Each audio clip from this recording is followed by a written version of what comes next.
Okay, guys. Hello, everybody. Sunday Adelaja here from Kiev, Ukraine. I'm here on a special program because for people who are not Nigerians who are watching me, I'm a Nigerian, and most of you know that. But for people, nationals from other countries, our usual program today, I had to convert it to a Nigerian program, and because it's a matter of national importance to me. Of course, like I said, that I'm originally from Nigeria, and there is a political situation in Nigeria right now that demands for me to be able to do what I'm about to do today. So, for those of you who are not political, who are saying maybe you are not Nigerian or you are not political, I just want to beg you to remain for this program because it's going to be very engaging. It's going to be very interesting. Not just that it's going to be about Nigerians. So you who are non-Nigerians, some of you complain about Nigeria, and this is finding a way to be able to resolve our problems. That's why I have to do this program. But for those of you who are not political, this is also important because Nigeria affects the whole world right now. Whatever happens in Nigeria is affecting the whole world. So what I'm doing is that I'm bringing one of our leading presidential aspirants and to come and talk to us. And I'm sure a lot of Nigerians will come on board today. We have people from 109 countries coming on. But I'm sure a lot of Nigerians will be here today to talk to this man. I mean, he has so many people rooting for him, so many people who are on our platform who have been asking me, please bring in Mr. Sowore, please bring him in. And so I welcome the audience on YouTube, and I'm also welcoming the audience on Facebook. So both audiences, YouTube, Facebook, welcome. And I'm going to introduce you right now to Mr. Sowore. Okay, all right. Hello, Mr. Sowore. Zvuk. Nice to be on your show. How are you, sir? Very good. How are you doing today? I'm doing well. Today's June 12th, a very important day in the life of Nigeria. Some 25 years ago, the Nigerian military did cancel this election of National MP Abiola. It was a free and fair election. And ever since then, we've had a commemoration of that particular day. Today is very important because finally the military and the backers and former military leaders came to a final realization that they can't do without respecting the mandate of Asharim Abiola late now.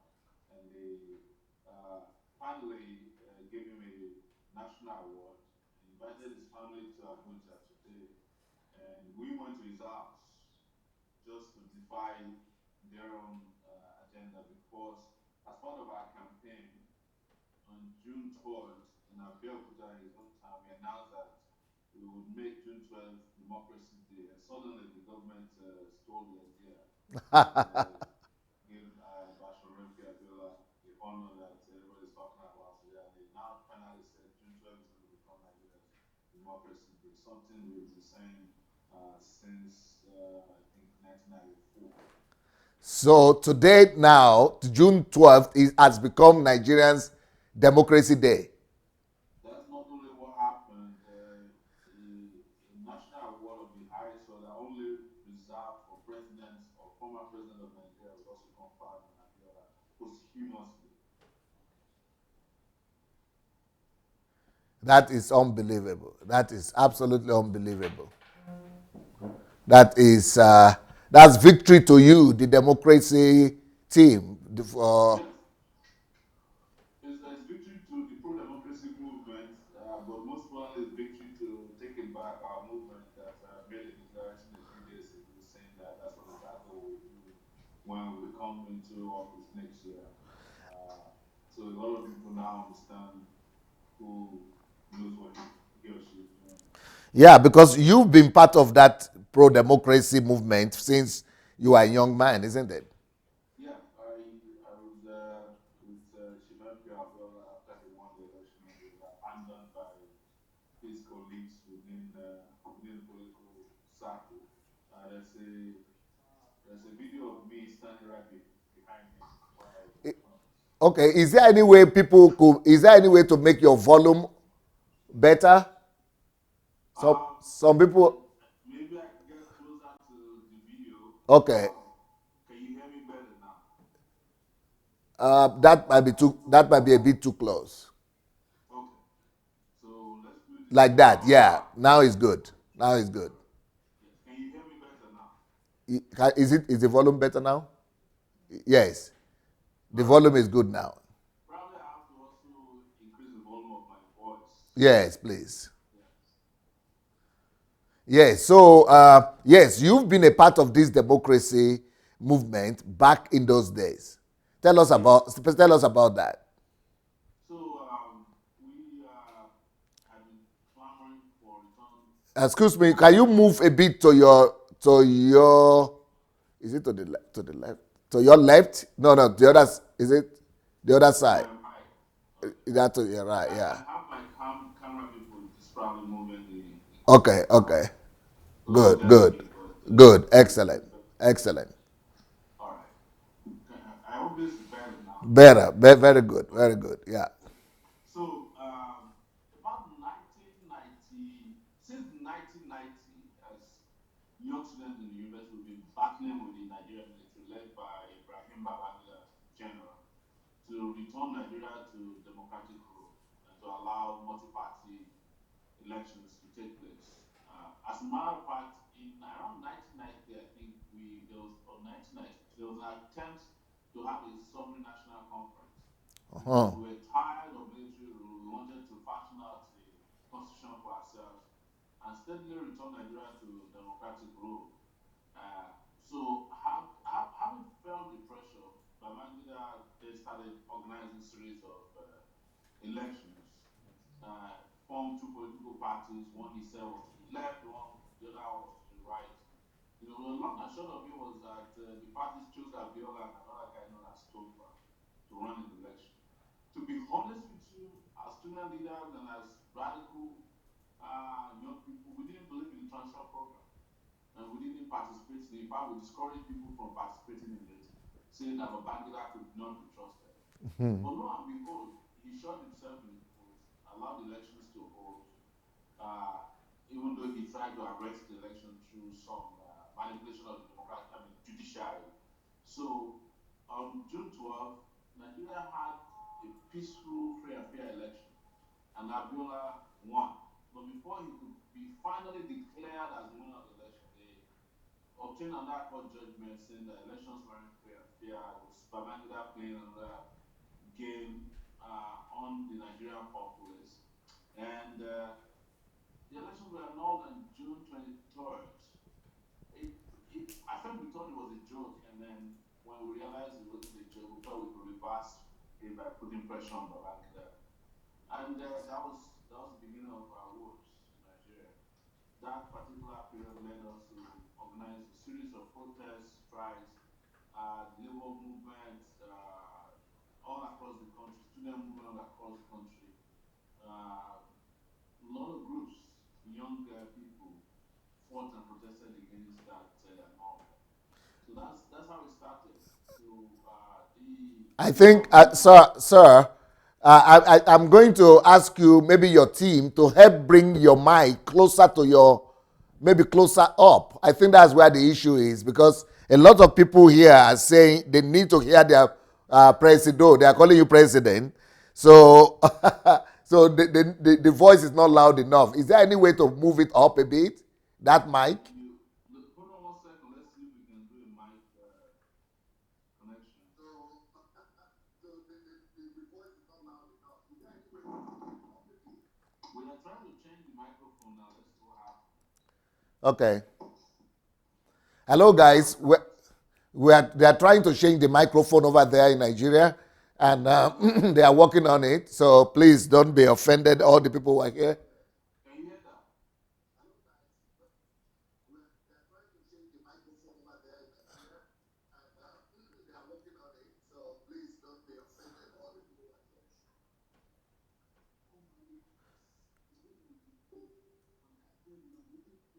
Can you hear me loud and clear now, Pastor? I hear you here in our own studio very well, but in people from Facebook and YouTube are complaining they don't hear you well. I wonder why not.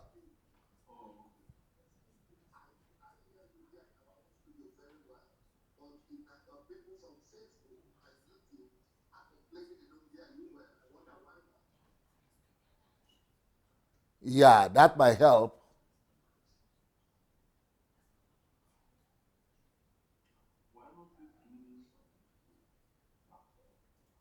Good. I think we are fine now. Yeah, this quality is good. I think it should be better now with with the mic closer to you like that. Yes. But we need you to remove the volume from there so that nothing plays, so that we don't have the echo coming from your side. So go ahead.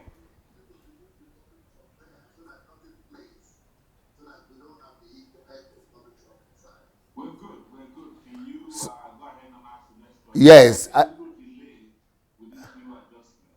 Okay. So the next question is this: what is your dream of Nigeria in the next 10 years? The new, what is the dream of the new Nigeria identity that you have?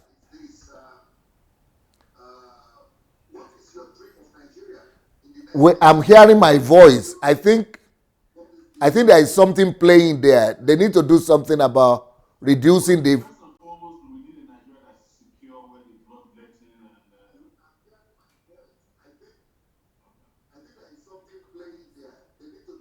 all right. Can you hold on one second? Okay. I think we should load this again so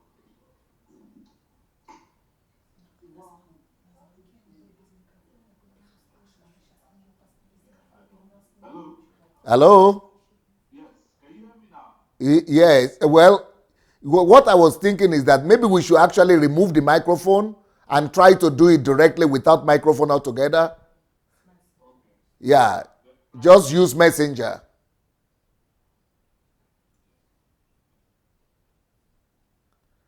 Yeah. I think it should be better. Now, can you try to speak, sir? Yes. Can you hear me now? Yes, very well. All right. So we'll do this now and go about this one more time. Can you Yes. hear me loud and clear now? Very, very.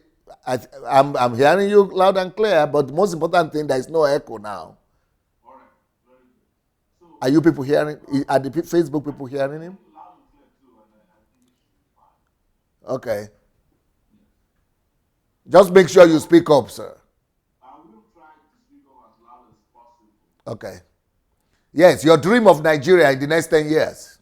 So for the next 10 years, Nigeria needs to have some very important basic things for Nigeria to function.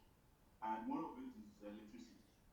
There's no discussion about the future of Nigeria without lighting up Nigeria, providing the kind of energy Nigeria needs to support its people, to support, small businesses, big industries, to support just general well-being. I'm sorry, and I think electricity is number one. But before electricity, Nigeria is going through an era of bloodletting. Okay, I'm sorry, Mr. Sowore. The sound is having a challenge. I'm going to do something. I'm going to take a minute and keep on keeping the audience together while we call you back. I think we need to call you back because the sound is not coming through right now at all. Maybe we will still need the microphone, but because the microphone was it was not. It was the microphone was without the microphone is good. Without the microphone, but you couldn't hear anything now. So what do? We need to call him back without microphone. Okay, we'll call you back just now through Messenger, through Facebook Messenger only, sir. Hello, audience, everybody that is watching us. We are going to get back the president, like that's what all his followers and fans are calling him here. We're going to get president back in the next 1 minute. In the next 1 minute. So we just need to call him back right now. We need to get the voice normalized because the things we are going to be talking about are so important that we need to fix this voice. We need to fix the voice. Yes, we need to fix the volume. And because he's going to, I have some very, very powerful questions here, and I'm sure he's ready for them. And I'm sure all of you are looking forward to these answers. So we are going to try to call him back and see how the sound will work. But we really need his voice to come through. This is the first time we're having this challenge. I mean, not the first time, but with Nigeria, we have challenges like this all the time. But they really did well because they got good lightning, they got good place. It's normally better than the most people we speak to in Nigeria. But why the voice is not going through is a challenge. We don't know why the voice is not going through. But we are going to get him now. I have, let me tell you how many questions I have here for Mr. Sowore. Just from me alone, from myself, I have 23 questions. Then from all of you, another 20 questions from all of you guys. So, so we have to go very fast. We need to go very fast and get all the questions answered today.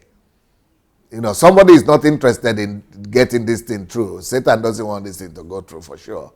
But, we believe that we are more than conquerors.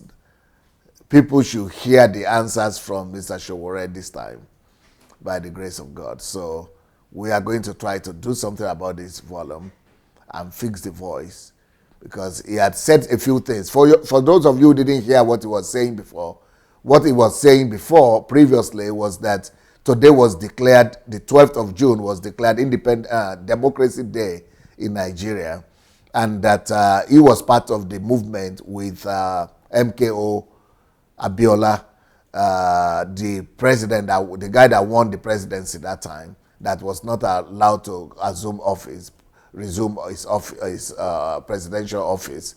And he said what they did today was that from the morning, they went to see the government was hosting the family of Abiola. But what they did is that they didn't go to Abuja to the ceremony over there, but they went to the house of MKO himself just to defile to kind of defy the federal government, because he said that the whole idea of declaring June 12th the Democracy Day was actually initiated by himself, that he initiated it, that government just hijacked it 3 days later. So I'm sure we should be okay now. So let's see if Wakajite now. Or zvuk. Hello? Yes, can you hear me loud and clear? Oh, wow. What happened? A miracle.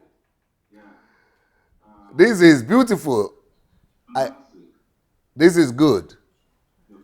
All right. The question I was asking is your vision for Nigeria for the next 10 years. So, next 10 years, we have to move Nigeria to in all of Africa. And for Nigeria, an industrial leader to become a nation that is respected and respectable, we have to do a certain number of things. A number of things. And one of them is to have Nigeria become a secure nation where life and properties are safe, where people don't just get killed at the slightest provocation by all kinds of characters. Militants, insurgents, kidnappers, petty criminals, and even the security forces who have no respect for life in the country. But one big issue Nigeria needs to confront in the next few months, has to do with electricity. Without electricity, Nigeria is not going anywhere. And I can guarantee you that Nigeria is even not going to be safe if we cannot get it right with electricity. The third thing is infrastructure. Nigeria needs to fashion out how to rise infrastructure. And this infrastructure will also come back to electricity, by the way. For example, we're generating over 7,000 megawatts of electricity, what they call 7 gigawatts. Yes. We can only transmit 3,000. That is not enough, perhaps, to run the subway in Ukraine where you are. Yes. And apparently it's not enough to do anything. So we have to get this infrastructure in place. We need to get roads in place. We need to get our train railway system a ship. We need to get power transmission lines. We need to get hospitals built, or at least the ones in existence now being properly maintained. We need to build schools where there are no schools, because a lot of schools are dilapidated. And so Nigeria needs to have, most importantly, leaders who understand what the next 10 years look like. One of the things I hate most about Nigerian leaders is that they are always propagating and proposing for the future where they won't be around. They will tell you that they have a vision 2020. First, the man who said he has a vision 2020 for Nigeria is wearing glasses. He can't even see, And then secondly, they're not going to be around between now and the year 2020. I want to see leaders who can do something within the framework of their tenure and not propose to do something way beyond when they will not even be alive. Most of them are on the departure lounge of life. Why are you proposing 2020 when you know you'll be around beyond 2018?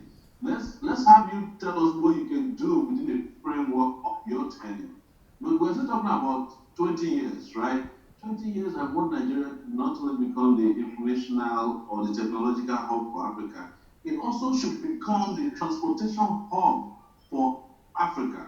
And when I say this, I just recently went to Turkey, sir, and I'm surprised how Turkey is able to become the place you to go anywhere else just by way of their airline, the Turkish airline. If you want to go to anywhere in Europe, the easiest way to go, the cheapest way to go is through Turkey. And you look at all their computers in the airport, they go everywhere.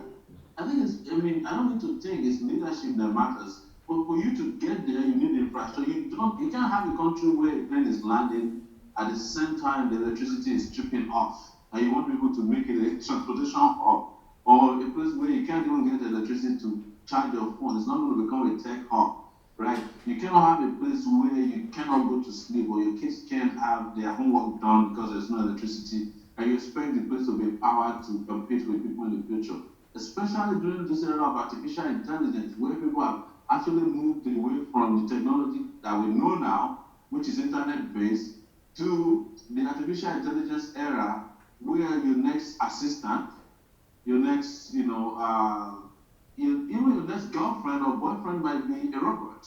I'm telling you, we're not prepared. And without the kind of visionary leadership that makes other nations become great, we are not making it anywhere. That's why I'm not very crazy about proposing 10 years. Pastor, we need what Nigeria should look like in the next 4 years. And that's where I'm going to start from. And I have said it has to do with security, it has to do with power, infrastructure. We have to have an economy that works for our people. We have to have health, education, agriculture, because we are only growing 70% of our arable land, Pastor. You know how it is. Probably you grew up in one of those villages where you had to go to farm first before you go to school. You know Yes. how it is that we could feed ourselves. That no longer happens because we have a lazy economy where everybody is just running after oil allocation from Abuja. Nobody is growing anything, nobody is innovating anymore. Everybody is just walking around with hats on their head and big bubbles and big Mercedes Benz. We're not producing nothing. We're not manufacturing anything. So you are saying that in the next 4 years, you want us to be able to fix these things? I promise in the next 4 years, we should have electricity 24/7. I know how to do it. In the next 4 years, we should be able to have all the road networks we need in existing places and building new ones. I would at least in a month fix Lagos Ibadan Expressway, sir. Whatever is left of it, I'll fix it. I don't. That's not rocket science. I'll do Kano Kaduna Way, which I've been to in recent times campaigning within 2 to 3 months. I would finish the East-West Highway, which links Warri to Port Harcourt, within at least 6 months. Because these things are doable. But when you have leaders who don't even understand where they are, everybody is just out there trying to outdo each other with contracts. We have a country that have contractors with no builders. I'm going to bring in builders and get rid of the contractors. All And right. that's What about, okay, let me go to the next question. You mentioned leadership. What does it mean to you to become the president of Nigeria? What does it mean to you to become the president? What is presidency to you? the president of Nigeria, the chief servant of Nigeria, is the guy who is willing and ready and able to galvanize Nigerian talents, to hire the best hands, to work all the time to make Nigeria a fantastic country. Is a person who understands what Nigeria needs in terms of education, somebody who can read data, somebody who can analyze them, somebody who can synthesize data, somebody who can appeal to everybody, somebody who is open minded, somebody who is not a bigot, someone who is not a nepotist, who doesn't think that for things to get done, his cousin must be the next Minister of Finance or Foreign Affairs or the Chief of Staff, somebody who is willing to overlook all of those things that divide the people of Nigeria and has made Nigeria broken and broke today.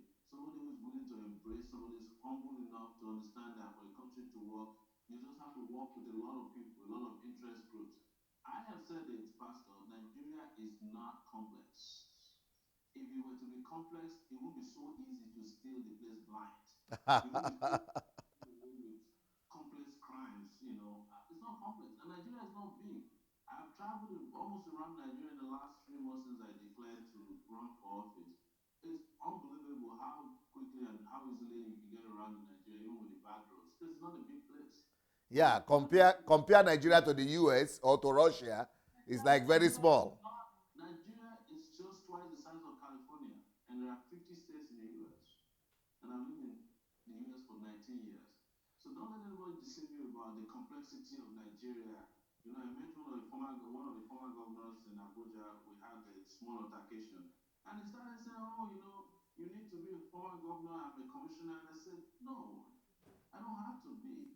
What you call experience is your ability to steal and get away with crimes. That's what you call experience. That's not experience. In other places, experience is vision, right?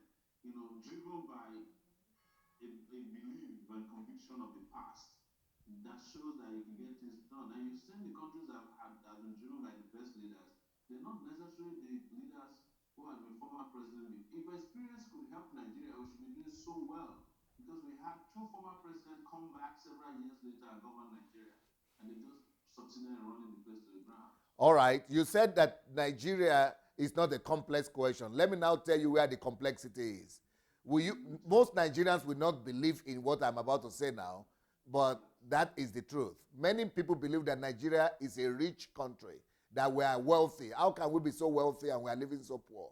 But really, if you compare Nigeria, what we produce, and the revenue we generate in a year, you would see that Nigeria is a very poor country. Nigeria is not a rich country. We are potentially rich in raw materials and things like that, but we are not a rich country. Right now, we are a very poor country. What do you say about that?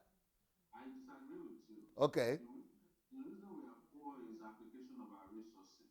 Okay. Right? So what do Nigerians need roads. You allocate resources to roads every year, and someone is given a contract. He gets 70% of the what they call mobilization fee. He disappears. In most cases, they will even go and destroy the roads by taking caterpillars there, what we call equipment for road construction here, and remove it, and then go back to the government and say, hey, we've run out of money. Because why? When they award contracts to some companies, the companies have to build them a house first, a huge mansion, Okay. before they.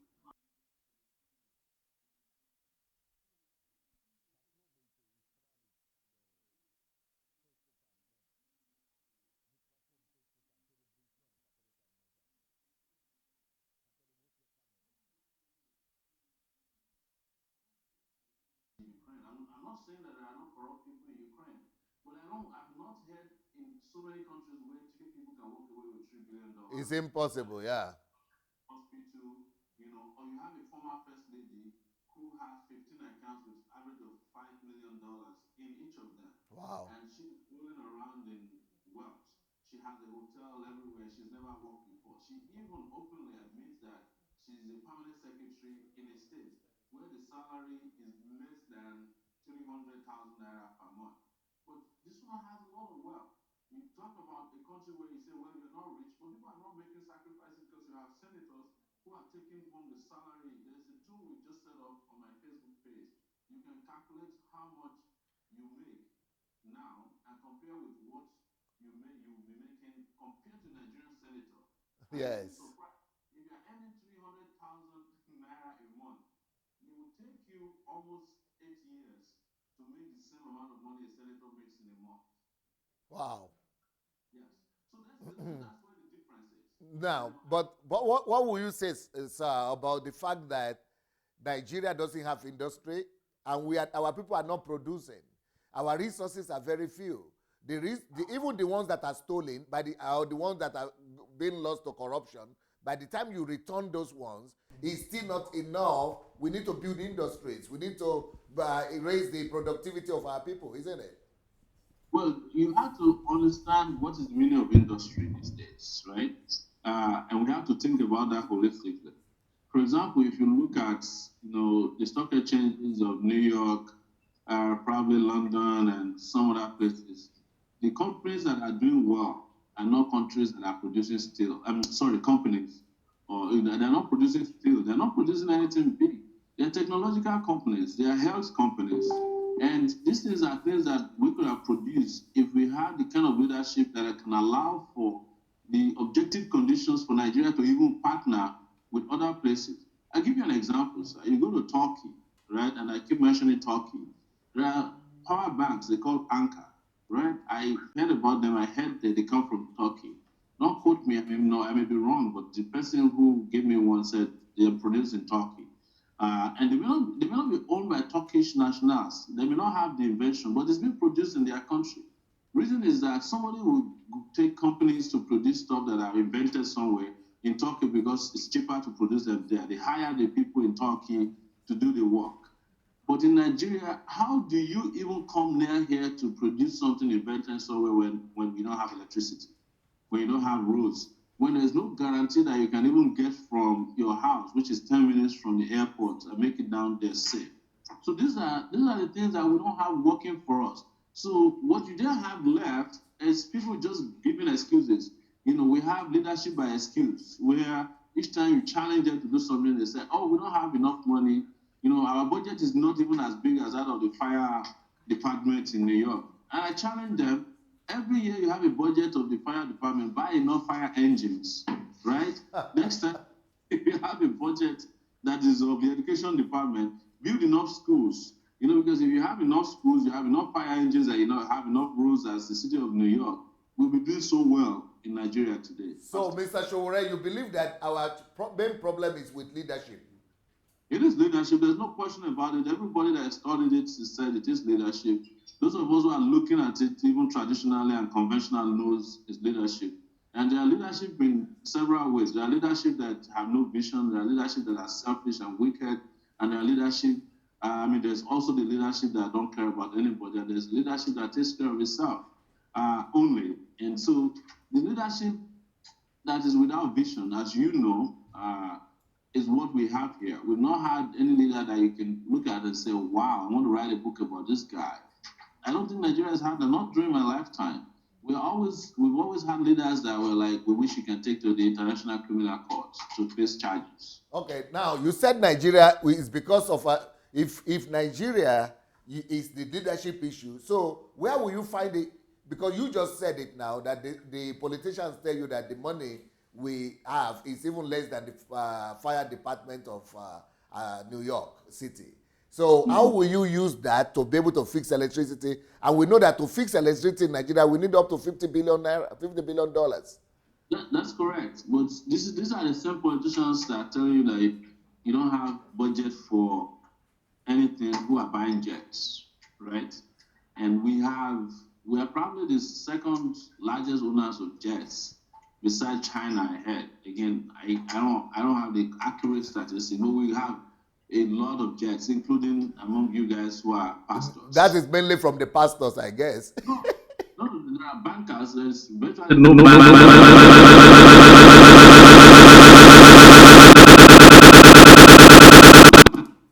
Hello? Yeah. Yes, so can you hear me now? Yes, it's good now. So it's not only peculiar to pastors. So you are wondering, how is it that all these guys are doing so well, but the country is the only one that is not doing well? That's the question. What I'm telling you, Pastor, is that what happens to our budget? We budget for roads every year. Yes. We budget for hospitals every year. We budget for schools every year. Yes. We budget for all kinds of things. But at the end of the budgeting, of the cycle, the budget cycle, monies have disappeared. In some cases, over 80% of what is allocated for the use of the public is stolen. No, will you agree that it is better now under Buhari though than previous government? Buhari's problem is also leadership. The reason why Buhari people weren't stealing at the beginning was that the PDP people that came before them had stolen so much there was not much left to steal. Now that they have to steal, they have enough to steal. They are doing the same thing.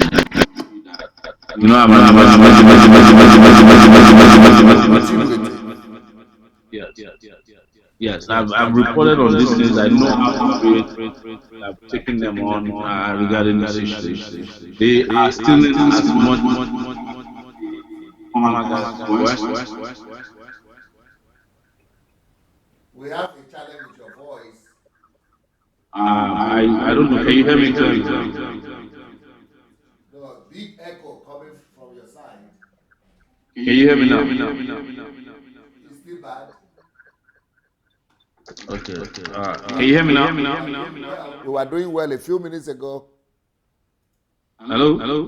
No, it's still Hello? resounding. Ubirite Nash microphone Catholic. Hello? Hello?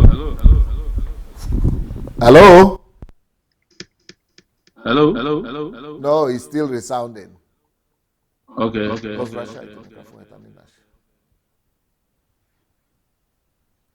I don't know if you can hear me now. Nope. It's making a lot of noise for some reasons. Hello? Yep.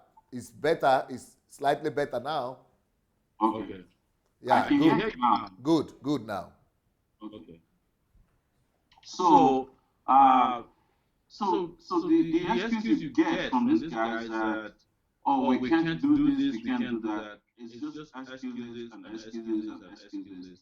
And I wanted to refer to the Buhari regime that you mentioned. Yes. They haven't been able to point concretely to anything they've done to stop corruption. What they have been doing is a lot of publicity around, corruption trials.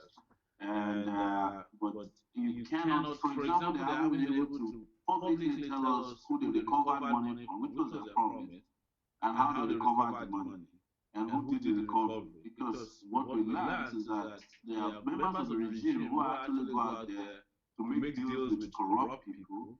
All right, Mr. Sowore, apart from corruption, let me tell you the picture of Nigeria economy right now. The Nigeria economy right now is worth, the budget. The budget this year is going to be 8 trillion naira, 8.6 trillion.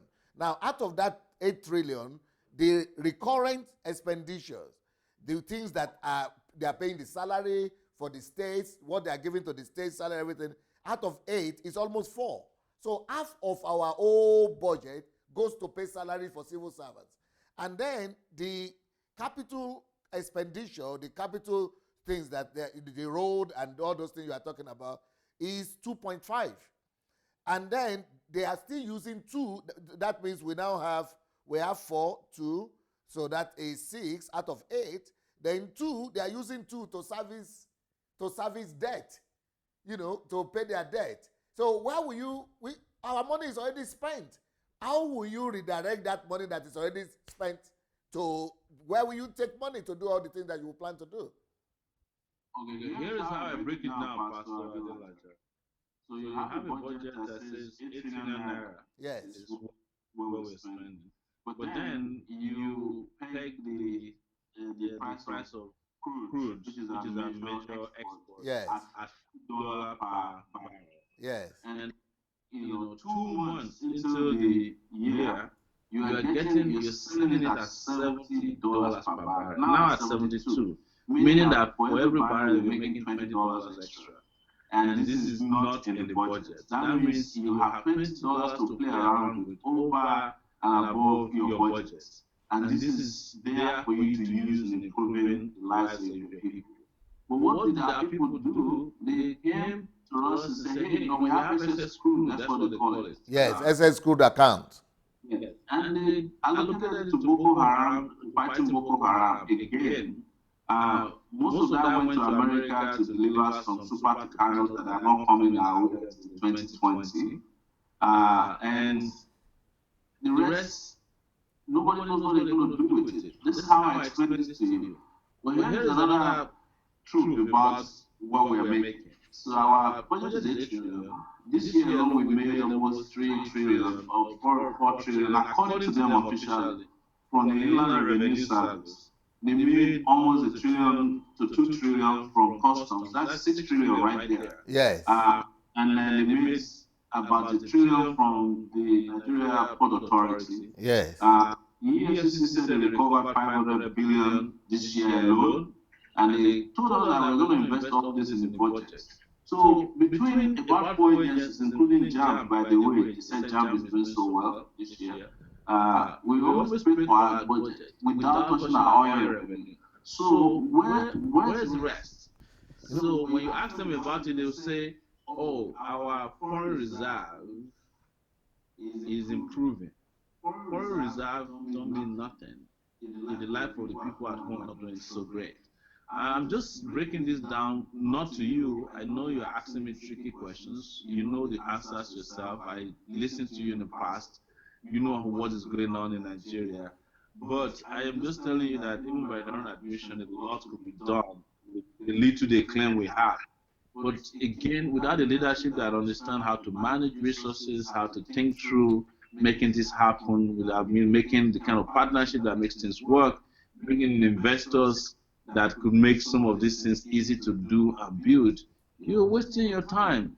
If you still have people who believe that the best way to construct road is to give it to a Julius Berger, and a Julius Berger that will construct road for you first, a house for you first before they construct the road, we're not going to get anything done. If you are still doing an agriculture that is about propaganda, where you claim that Thailand is closing down rice mills, and you are not building your own rice mills, and rice mills are not the most difficult things to build, but you are not building. You only have one rice mill in the whole country. The rest is just packaging. You're lying to yourself. All right, Mr. Sowore, another question, because you said the biggest problem with Nigeria is leadership. What about the human resources, the human capital? Do you agree that Nigerians right now, most Nigerians who are in Nigeria, we don't have the human capital? 50% are illiterate. And then the rest of the 50% that are literate, maybe 20% only that are having university education, that are really having skills. Most of our even laborers are coming from Togo and Benin Republic. So we don't have human capital resources. Where will you, how will you get that? Where will you get that from to build a great country in 4 years? Pastor, the same human resource that we are complaining about are the same guys who go to the Caribbean to become some of the best doctors you can imagine. They go to Saudi Arabia, great doctors, great nurses. They step to the US, they become great doctors, great nurses. We have Nigerians who are working at NASA in the US, and they left from here. They're lawyers, they are great sports people, they are great movie makers, they are great musicians. But how many are left in Nigeria? That's the point. The thing is, if you don't have the objective conditions to keep your best at home, where would you, the people who are left are people who can't get out. But let's even assume that we develop the ones that are in. As Bill Gates came to Nigeria and said, don't keep wasting your time on what you think is working. Invest in the youth, invest in your people. Because these same Nigerians that we seem to have written off are the ones that are doing great codes. They are the ones that are developing online markets that are competing around the world. They are the ones that are techies. They are doing a lot of great things with little. But all they ask for is that we cannot continue to develop this country when all the time you have to spend more money on diesel than you make profit every year in a little market, right? You have to buy a generator. You have to buy a security. You have to put a security guard in front of your house. You have to dig a borehole. All those things that the government can help with, government is not helping with it. And without those things, you cannot develop your human capital as you should in such a way that they can help you propel your economy to become great. That is where leadership is important, because in other countries that have similar problems, they tackle their problems differently. South Africa has got a solution now in Joburg for public transit, because they built a train station that is even better than that of New York during the World Cup, right? We can't do that. Lagos has been trying to build trains, intracity train stations for almost 8 years since I knew about them. They can't even find a coach to put on top of the rail lines. So leadership again is the issue. We're talking about selfish leaders. We're talking about corrupt leaders. Whenever they have little money to develop their country, they take it and buy houses in Dubai. They take it and go do a vacation with it. They buy the best cars in the world, to the extent that when the cars are needs to be serviced, they put them back on the plane and send them back to the mechanic. The workshops where they bought them from, Europe and America. When you have leaders like that who are just consumers, who don't produce, who don't think, you are wasting your time, and that's why we can't stop talking about leadership in the country. Okay, talking about leadership, where will you take your leaders from, your ministers, the governors that will be the Nigeria? Is it not the same people? When you be elected, the same old parliament will be there, the same old governors will be there, the people will still be coming, the same corrupt people will be running the country. Where will you get the people, the revolutionaries, to change the country? You are acting as if, or we are acting as if, this is not the country that produced Wole Soyinka. This is not the country that produced Chinua Achebe, who wrote the best novel in the world. We're acting as if we don't know that this is the country that produced that doctor in the US who performs miracles, take out babies, fix them and put them back in the womb. We're acting as if this is not the country that produced all of the great guys that are known as Nigerians, who are great sports people, movie makers, who are great novel writers. Remember that, Adichie is a Nigerian, don't forget. And this country produced them at one point or the other, or they produce themselves. So if this country has produced great people before, what was it that we did right when Wole Soyinka popped out of Nigeria, and Chebe popped out of Nigeria? How is it that we're not doing that? It's because now, even the little we had, we are destroying. We have universities that we don't invest in them anymore, because the people who should be the people running the country are building for themselves universities. I'll give you two examples. When Obasanjo was in power, him and Atiku, both as president and vice, they were more interested in building their own universities, whereas they allowed the university to go on strike for almost 6 months or more. So when you have such leaders, how are you going to get it right? That is the thing. But they have universities today that are flourishing. Atiku will tell you that he's an entrepreneur because he built an American British, what they call ABTI. Yeah, he built a university in Adamawa. Obasanjo also built Bells University. But these two guys sat around, folded their arms, while Nigerian universities, public universities, went on strike for at least 6 months at a time. Okay, I'm going to rephrase that question.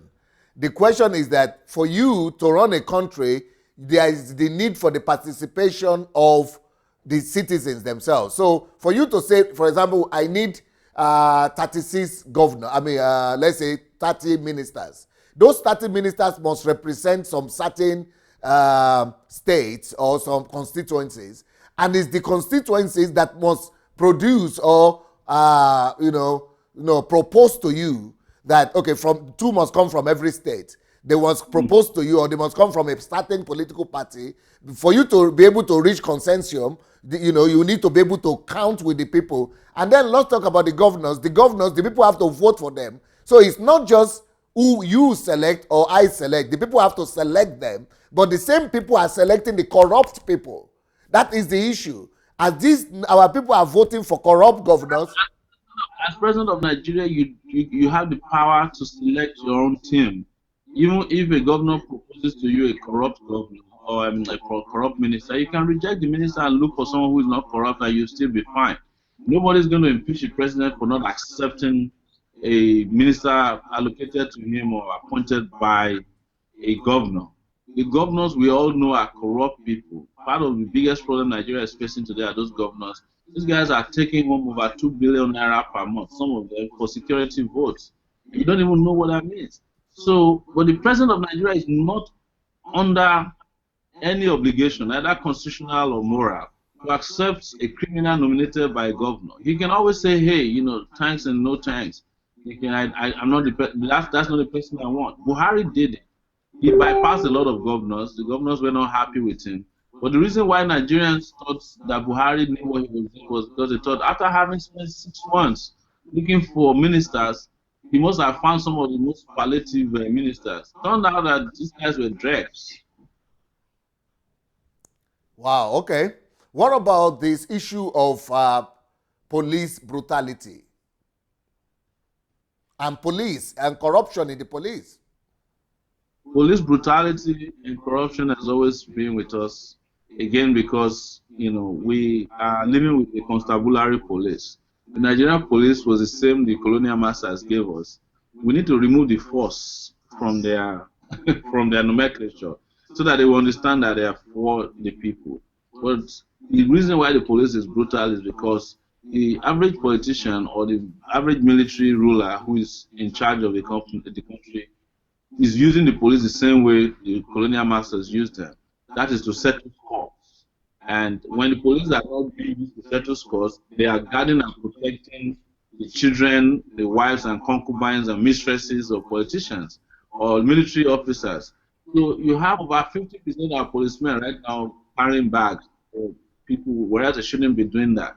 And what you're left with are policemen that are just out there doing whatever they can to make ends meet. And at the end of the day, where leadership is important is that they still have to take back money to their superiors. So if you're a DPO, you ask each police officer who is going on a roadblock to bring you a certain amount of money. You cannot then turn around and control them.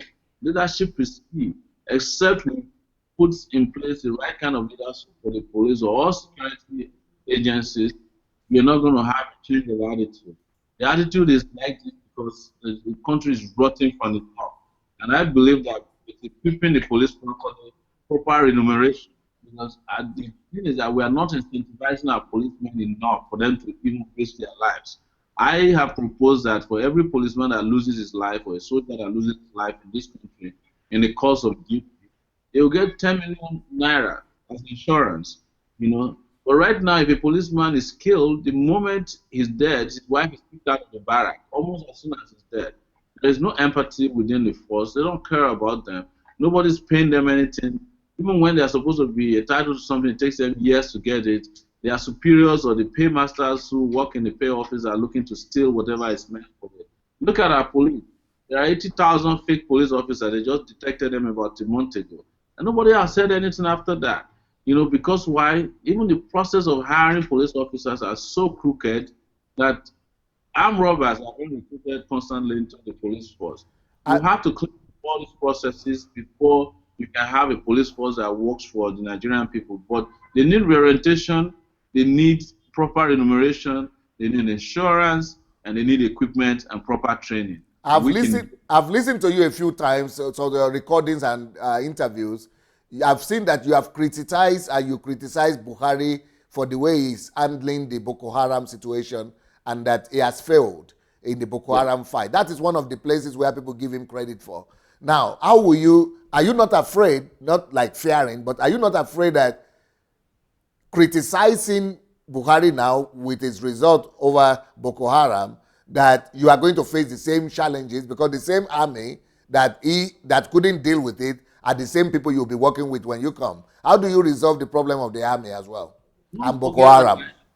Don't forget that the platform that I worked with before now, Sahara Reporters, was instrumental to exposing all the military generals that were taking money made for buying equipment and reporting constantly to the point that the government before Buhari's government used to say that we work for Boko Haram because we had so much corruption at the highest level of the military hierarchy that they didn't like us and they called us names. When eventually that regime was kicked out, they found monies. That's why I said Nigeria has a lot of money. They found money in sewage. They found them under the pillow on-site cooking pot in homes of military generals. Some of them were found in water tanks, hosted above their homes.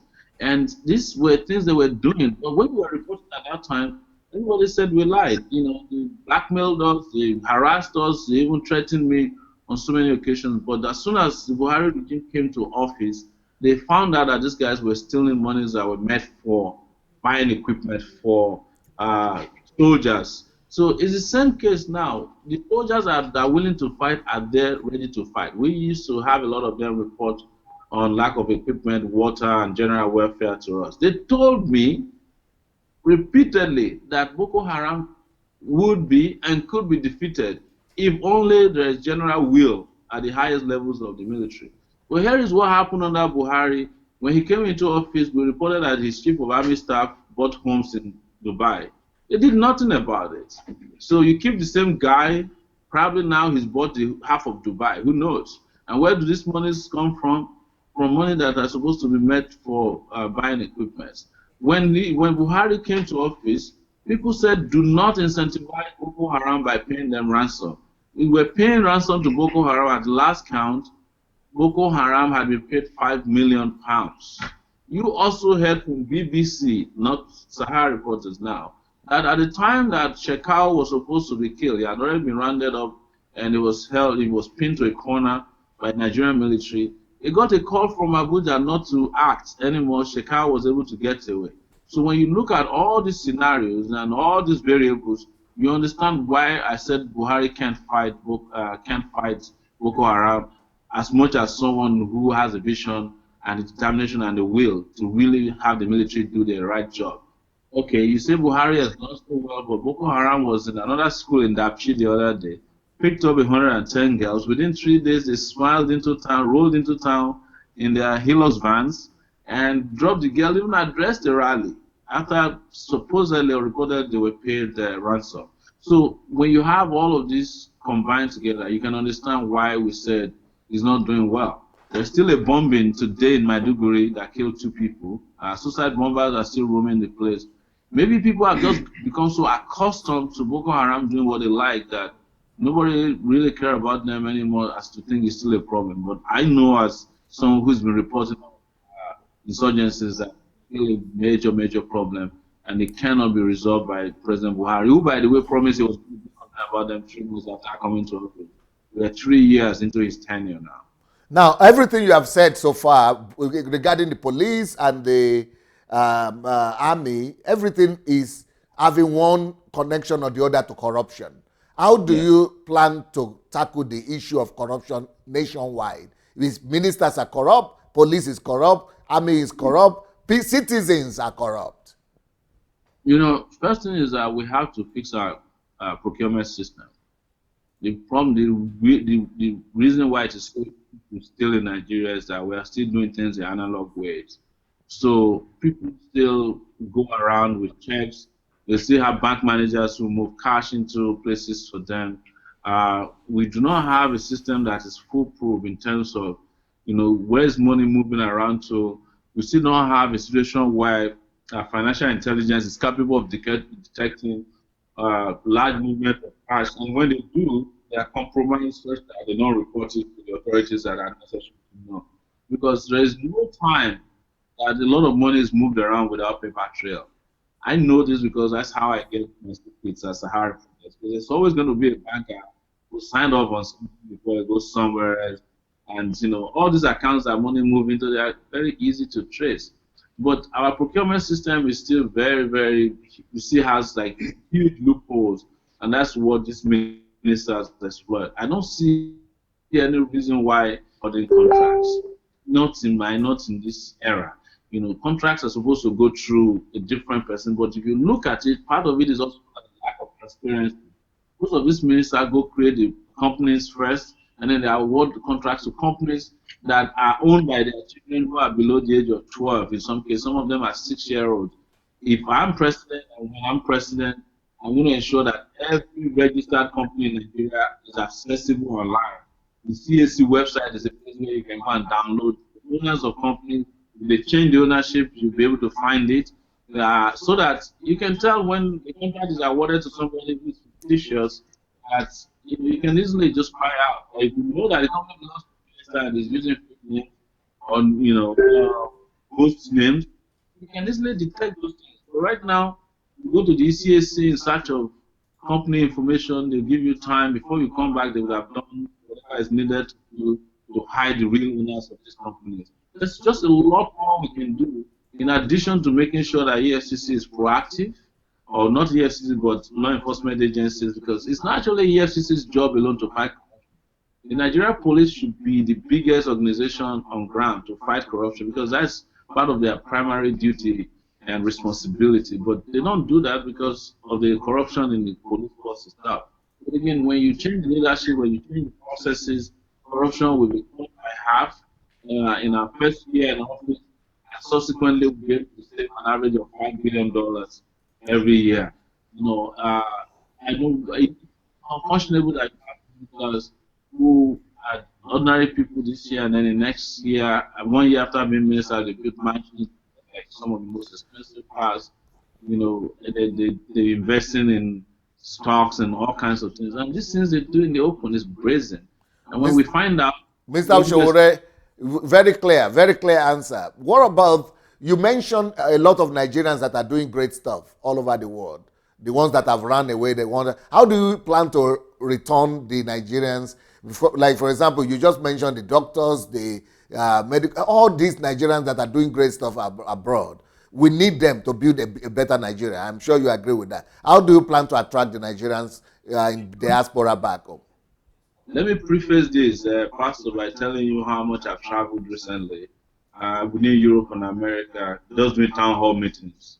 And I'm listening to all these Nigerians who are like great doctors, great accountants, lawyers. And sometimes there are people who haven't even gone through the academic system, but who have, like, real hard work, become experts in doing things, building roads, Some of them, I met someone who's a tunnel engineer in the UK, and he's wondering why we don't have like the underground trace system. And everybody keeps telling me, listen, we want to come back home. We just need the objective conditions to be right for it. Some of them hate the cold weather. I'm sure you guys have a lot of that in Ukraine. People they want to come back home. But what we need to do is what India did. How was it that India was able to attract all the powerful guys in the Silicon Valley? How did they attract the doctors that made India the very well-loved destination for medical tourism today? They created it. They created the incentive to attract people to come home. Do you know what is interesting about Nigeria? A lot of the professionals who want to come home don't even want to get paid. They just want to make sure that when they get home, they can go to wherever they want to work to help the country. But they don't want to get kidnapped. They want electricity. They want good roads. They want at least a minimum conditions that they left behind wherever they are in the western part of the world whenever they come back to Nigeria. And I'm saying that within 3 years, we can create a lot of those conditions, and it will make people just come back home in droves. And not to complicate things, Pastor, you just need to visit Ghana, by the way. And imagine if Nigeria can get to where Ghana is today in terms of electricity provision, good roads, water, some medical healthcare system. Nigerians will return home in droves. You'll be surprised. There are a lot of people who are out there who are tired, who want to come back home, who want to come do something different. But they're just too scared to do that because the conditions are not suitable for them to return back to their homeland, their motherland. And that's what I'm saying that we can do by hurriedly doing so many things that can be done. You mentioned Ghana. Ghana has made it easy or easier for African Americans or even foreigners, immigrants to migrate back to Ghana. So they make the visa process easier. African Americans are going back. More investors are going back there. Nigerians try to make the visa process easier, but only for certain group of investors or so. Can we address the immigration issue in Nigeria? Is it possible that Nigeria could become like Kenya or like one of those countries where you get your visa? I've said this everywhere that I've been outside of the country, that from day one, when I become president of Nigeria, you will no longer need a visa to come into Nigeria. You just get your visa at the airport. If you are a Nigerian and we can prove that you are a Nigerian, you'll be visa free. I will extend that to other African countries. if the reason why Nigeria is asking people to obtain visa is because of border security, waste of time. There's nobody who cannot get into Nigeria if they want to get into Nigeria through the border. Our borders are so porous. But that's not the only reason. People are going to Ghana not because Ghana made visa easy to obtain, or Ethiopia also has that, Rwanda has it, and I don't know why we haven't copied that. It's also because Ghana is fairly livable place to be. Ghana is a place where you can get electricity 24/7. They had a small issue, I won't say small, they had some electrical fiasco some 3-4 years ago. But they heavily punished the president under which it happened. He was never re-elected. Now you go to Ghana, it's fine. Ghana is safe to a large extent. Safe. I have been in Accra a lot, and you could walk around at 4 a.m. in the morning. In Nigeria, presumably in places like Lagos, Port Harcourt, and Warri, and some places I've been, after 7 p.m., people are advising you, please don't go out. So we completely also don't have night economy, no nightlife. And when you have nightlife, you create employment as well. You create businesses that run at night. And when I say businesses, I'm not talking about prostitution. I'm talking about real night business, because a lot of things get done at night. And you can have shifts that employ people. So instead of one shift of 8 hours, you have 3 shifts of 8 hours when you have night economy, when you have electricity that powers you through the night. So these things are not rockets. This is not rocket science, by the way. And that's why we got to keep talking about leadership. See, my problem is that, and I have to say this, it breaks my heart that anybody is even making the argument. If President Buhari doesn't understand how the world works today, right? The best he can give you is what he's giving us right now. And they have nothing else to give you. It doesn't matter how long you wait. They have nothing better to give us than they're just giving us now. But what about the parliament, the 2 chambers? You yourself just mentioned the amount of money they are pocketing, the governors are taking home, and we already heard through your Sahara reporters also the amount of money that these senators are taking home. What do you plan to do about that? See, what they are taking home is illegal.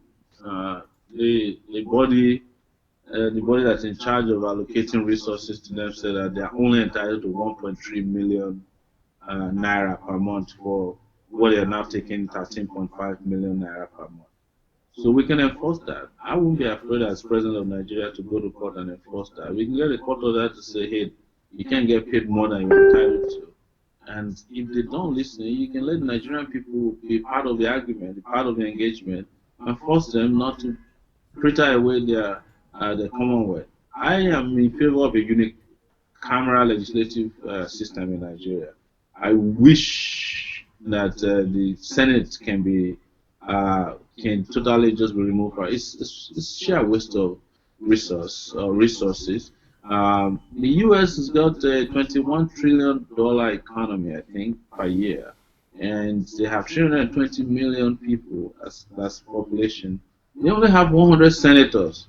Our economy is fairly $25 billion to $30 billion. But they also have Congress, though. They have Congress, but they have less number of congressmen than Nigeria. You should check.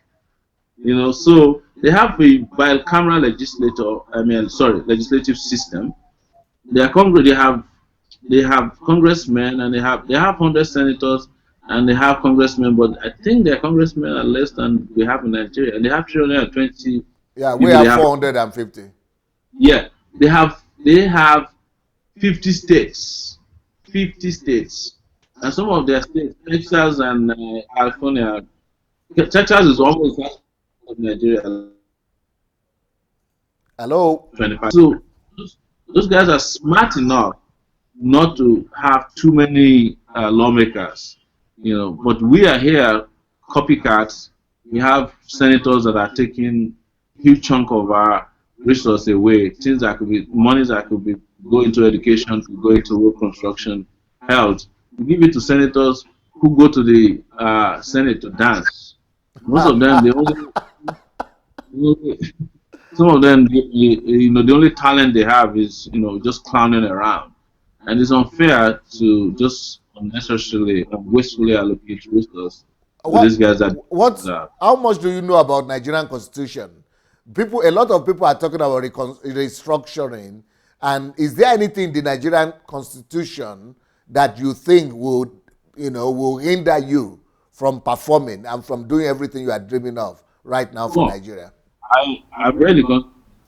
I won't say that I know everything in the Constitution. I cannot tell you everything that is in every section of the Constitution right now. But I know the Constitution well enough to know that if you want to do good within the existing framework of our Constitution, you can do it. The Constitution is such that the President of Nigeria is so powerful, and I hope that we also, as part of our future engagement with the Constitution or the nation state of Nigeria, look at how to whittle down the power of the President. But assuming that we continue to have a presidential power as we have now, the President can get a lot done if only he knows what he's doing, if only he's visionary. You'd be surprised how much can get done with our current constitution. But I have my disagreement with the constitution. I'm an activist.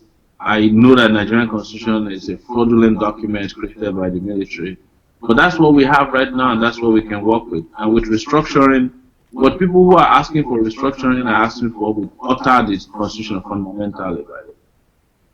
What are your foreign policies focus? What will be your foreign policy trust? What are you looking at in the area of foreign policies? Nigeria first. Right now our foreign policy is an Afrocentric foreign policy. It's not even an Afrocentric foreign policy as much as we are just like the water carriers of Western nations whenever there is crisis on the continent of Africa. So we are the big brother. We have a big brother foreign policy. Anytime there's war somewhere, Nigeria goes there to be peacekeepers. If there's crisis, we send in money. We send in delegations. And generally, we are part of the nations that supports the dinosaurs on the continent of Africa, because we also have subjected ourselves to this non-interference in African countries whenever there's human rights abuse or violations of constitution of other countries. So we only occasionally actually pull our weight. But what I'm saying is that our foreign policy should be about Nigerians. I would love to be able to intervene when Nigerians are abused, killed, or are under threat, like they did in South Africa. If necessary, to engage reciprocity in those instances, to stand up strongly to make sure that Nigeria is respected, to fight to get more powers within the United Nations system and framework for Nigeria. Will push strongly to have an expanded, Security Council at the UN that will include Nigeria as one of the most powerful nations on the continent of Africa. But most importantly, will be to ensure that wherever Nigeria's interests are at stake, Nigeria fights for its interests first and foremost, and protects its citizens outside of the shores of Nigeria. Beautiful.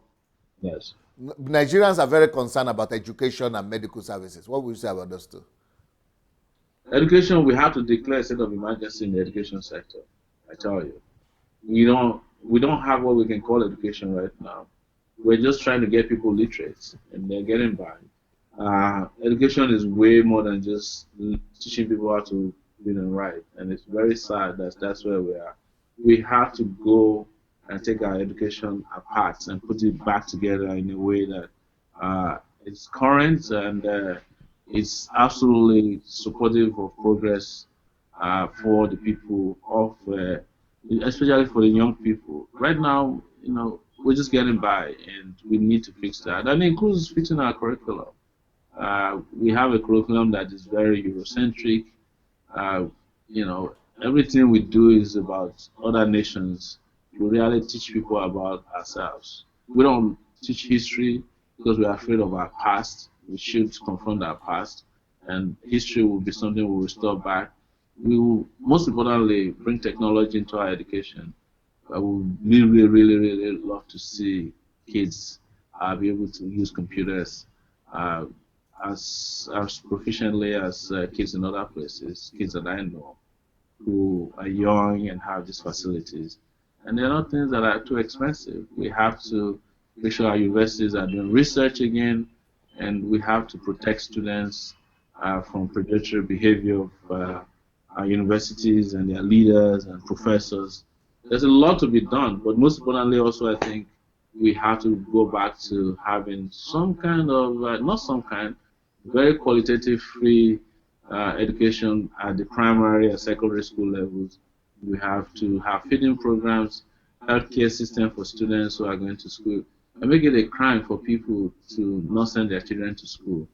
I would hate to see kids on the streets of Lagos or anywhere for that matter who are aged between 8 and 16 hawking.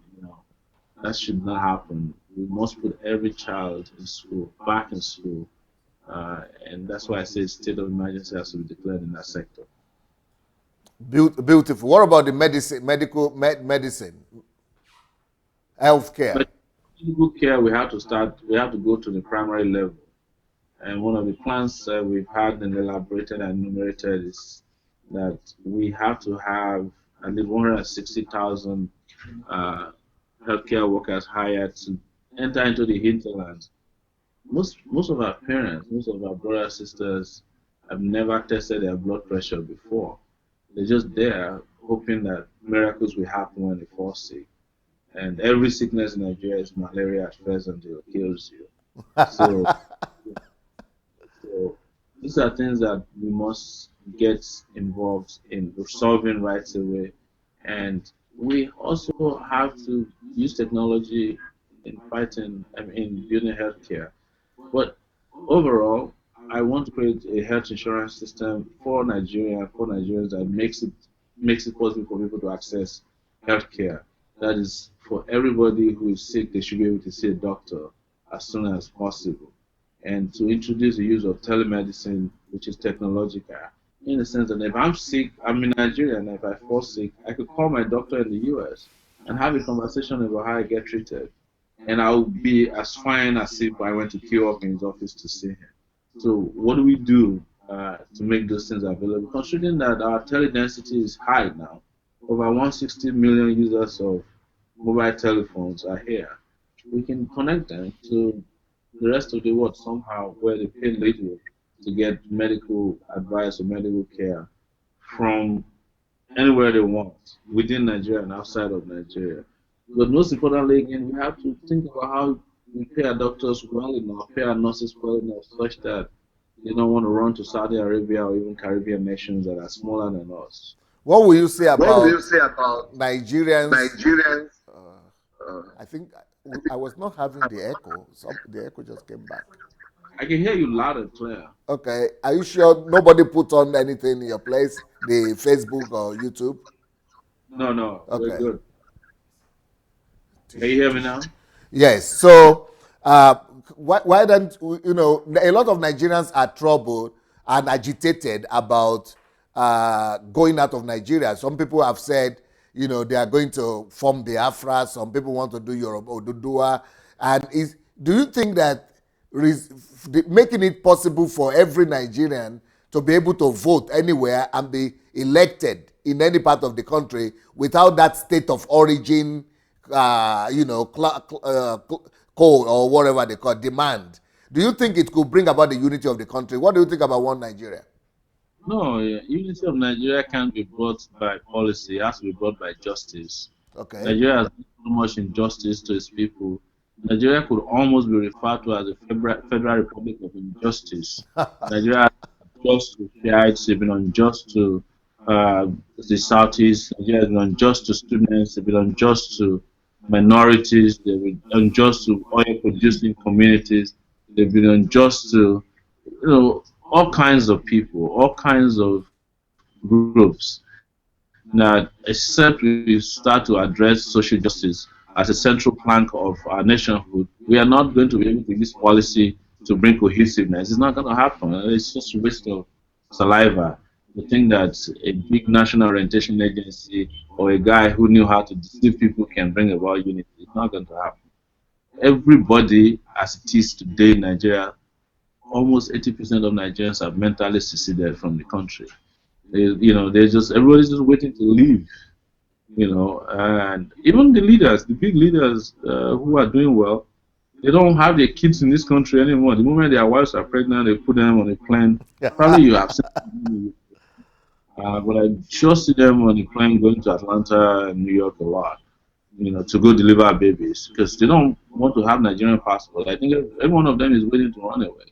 So, but if we start addressing the issues of injustices done to different people, whether socio-economic, political injustices done, we would start having people who accept that they could come together.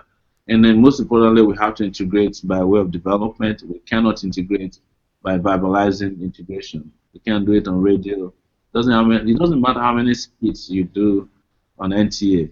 If there's no justice, if people are unhappy, people are hungry, people are unhealthy, you're wasting your time, and that's what our leaders don't get. They don't get it. What are the They, first? What are the first? What are the things? What are the results you want to record for your first 100 days in office? oh, for 100 days, I will let people judge. Because there are sometimes that leaders are too uh too much. They're too cocky to say, 100 days is I'm going to do this, and the 100 days they'll just be flying flags and doing parties, and people will be upset that they haven't done anything. Let me tell you, what I'm going to do is to hit the ground running from day one. So, whereas you might be expecting progress in 100 days, what if I can achieve it in 50 days? What do you think about that? Okay, now there are some people who are concerned that there are a lot of talented guys who are also running among the youth, like yourself. People like Fela Dorotoye, I think, Yes. and Kingsley Magoli, or Mangole or something. Yeah, and then several other people like that that people think are very, all of you have different strengths. Is there any possibility of you people combining your strength together and forces together to out this particular government?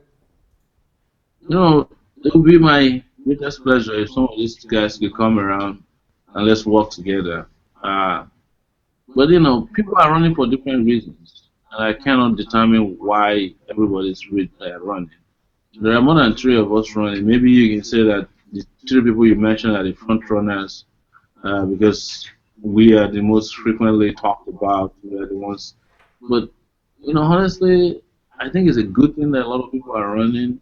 I think over time, people should be able to decide who exactly they want to go with among these young people. If it's fella, we better all work with him. And if he's capable and competent and got great character, we should work for him and work with him. If it is Mogalu, let it be. If it's Sowore, I hope they will all come around. But I'll tell you something, this next fight, this next stage of the battle is not for the people hearted. Uh, I don't know. Some of these guys, I see them, they speak so well, they're very good at what they say, but I don't, I'm trying to check on their background to see if they've been tested. We're talking about June 12th. Some of us have been fighting for 30 years, fighting the military. We've been expelled from the university, been jailed. Uh, if you don't have if you haven't resisted and fought against some of these people, and you just think it's easy to mount his rostrum and on the podium somewhere and start talking about how great Nigeria can be, uh, these guys will run you out of town. But for someone like me, I can only vouch for myself. I know they can't run me out of town. I know that I've confronted them before, and I'll be glad to confront them again. And I'll fight to the last for the people. I'm a fighter, and I'm out here promoting myself. I'm doing it with energy and stamina. I'm doing it with character. I'm doing it with as much intellect as I have. I'm doing it convincingly with conviction, and I'm doing it selflessly. I'm traveling all over the world. I've not seen any other candidates who's traveled as far as I have, Yeah, or and as it has many. never been done also. And we're doing retail politics that's never been done before. We're doing town hall meetings. We've seen some of these guys try to do town hall meetings and they crash out after two town hall meetings because it's not as easy as you think. So I can only speak for myself, and I hope that people will judge me based on what I have to say and my pedigree, the fact that I've done some really tough fighting in the past and never had to back down. We, So, we, but I wish the rest great luck. we only And have 4 minutes to go. What yeah, can our viewers do? What can people who are watching us right now? What can they do if they want to join your team or they want to support? Tell us what, these are mainly Nigerians in the diaspora. What can they do? We hope that they can do everything possible. This is, for me, this is one of the last chances Nigeria's got to get out of the situation that it is now. And I want to call on those who are viewing us today to join our movement. We call it a Take It Back movement. For those of you who can afford to support us, you can support us on GoFundMe. It's gofundme.com/Sowore 2019. We have bank account that we just opened, I think two of them in Lagos, Nigeria, where you can donate as little as you want. Because we don't have godfathers, we don't have godmothers. We are relying on just raw energy, raw will to take Nigeria back from these people. And I would tell you, Pastor, we're making a lot of progress. We're making progress like nobody. We just came back from the June 12th event at Abiola's house today. It's overwhelming how many people are like just rooting for us out there.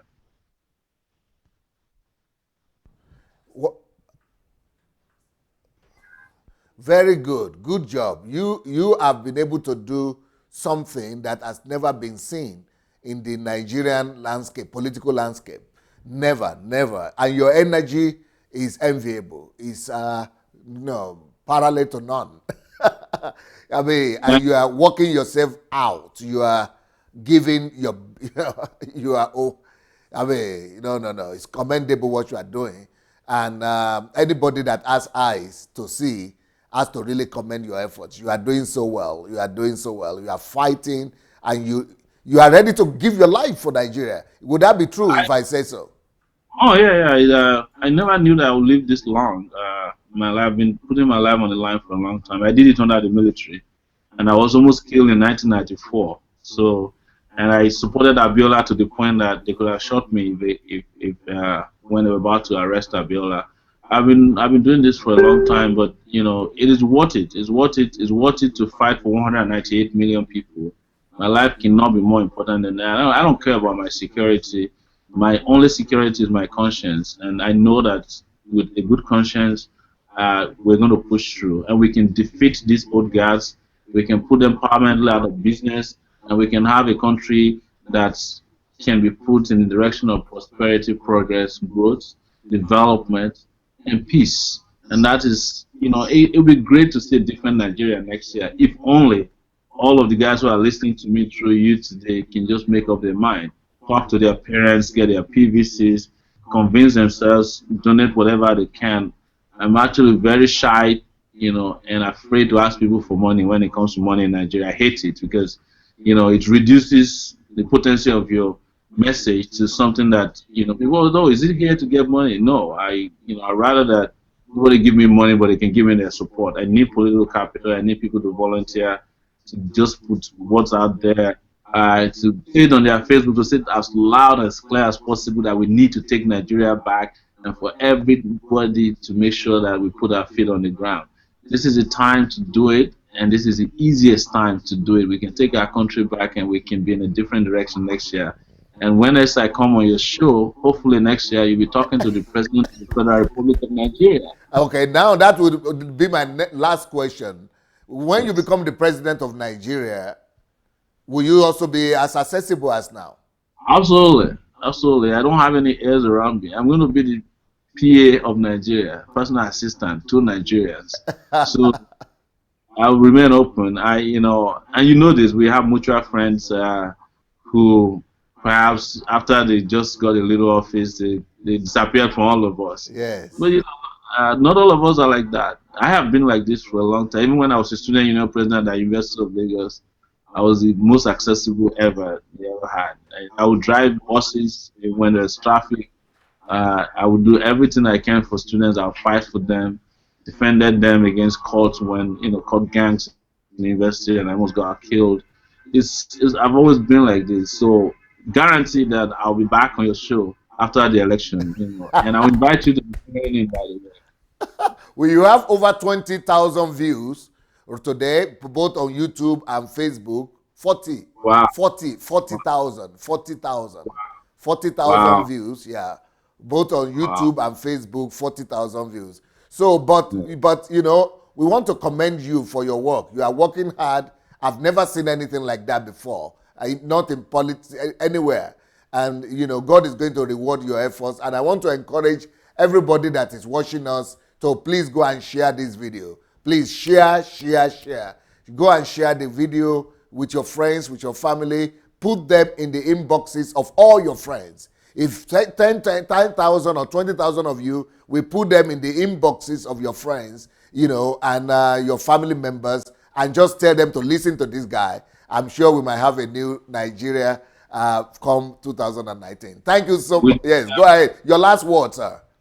We deserve it, and I'll just say thank you everybody for listening to us. Particularly, want to thank our friends in Europe. We just came from Italy, Germany, and Spain. I want to thank Nigerians out there all over who are supportive of a different direction for the country. With your help, we can retire the old guards and we can have a new Nigeria that works for all of us. And that is what I'm about, and that's what we're about to do. Thank you, Pastor Adelaja, for bringing me on your show. Feel free to let me know if you want me to come back anytime so that we can continue the engagement interaction. I will surely do that. I will surely do that. You have a lot of people who believe in you, who are on my neck. They want me to do my best to give you the platform, and we are going to do our best to come back to you. Thank you. Thank you, sir. Thank you so much. Blessings. Bye.